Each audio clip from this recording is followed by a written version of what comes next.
Big news out of Rome, you guys. Pope Awesome Guy III has privately, quietly, allegedly told a gay man that God made you this way, revealing that Catholic doctrine is slowly but surely being nudged toward a more progressive path by Lady Gaga.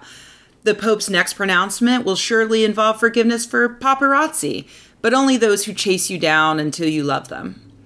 So everyone is once again celebrating the Pope and by proxy the Catholic Church.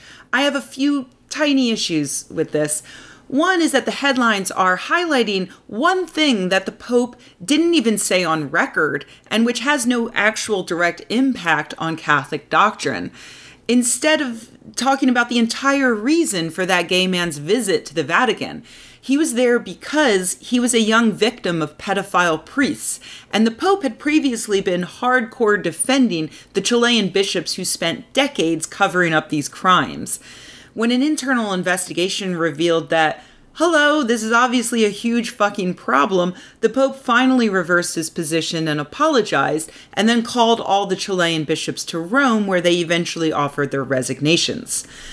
Maybe that doesn't make as nice a headline as Pope tells gay guy he's fine in his book, because the Pope looks pretty bad in it.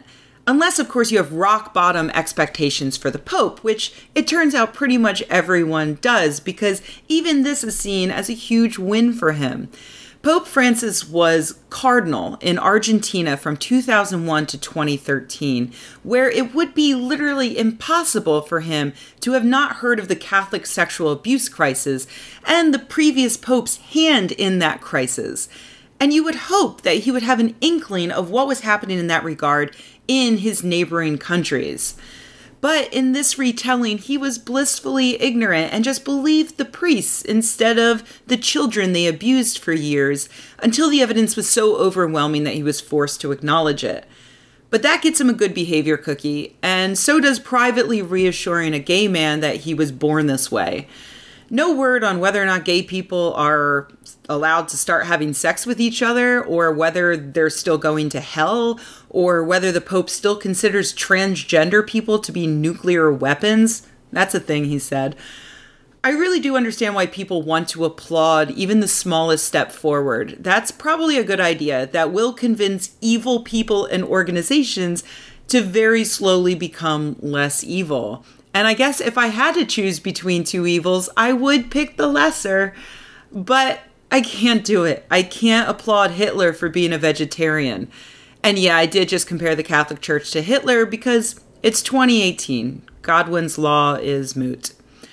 Watching the Catholic Church become slightly more progressive is like watching the British monarchy become slightly less inbred. Good job on that, but you know, the rest of us have been doing it for centuries, and it's feeling a little late for you by now.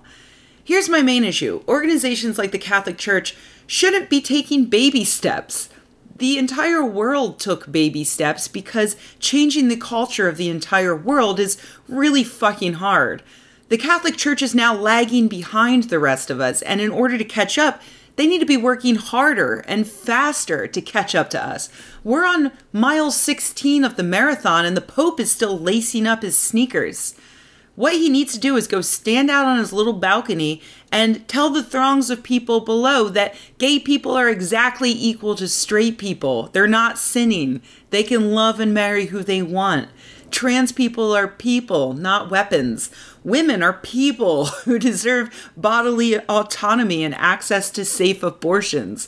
Rape victims are victims and should be taken care of, not shamed for having sex outside of marriage and forced to raise the resulting babies. Oh boy. Oh, priests. Let's talk about priests. Priests should be allowed to get married and have sex, not push all their desires deep down inside them to fester and turn them into sociopathic monsters. Oh, here's another one. Just thought of this. One person, tell them one person isn't the mouth of God, and a billion people shouldn't do whatever he says. I know, that one's the biggest long shot of all, but it's the most important, most progressive thing that a pope could possibly say. Why? Because no matter how cool Pope Awesome Guy III is, Pope Awesome Guy IV could be a massive shitlord, and we need people to stop blindly following what one guy says. In conclusion, fuck the motherfucking Pope.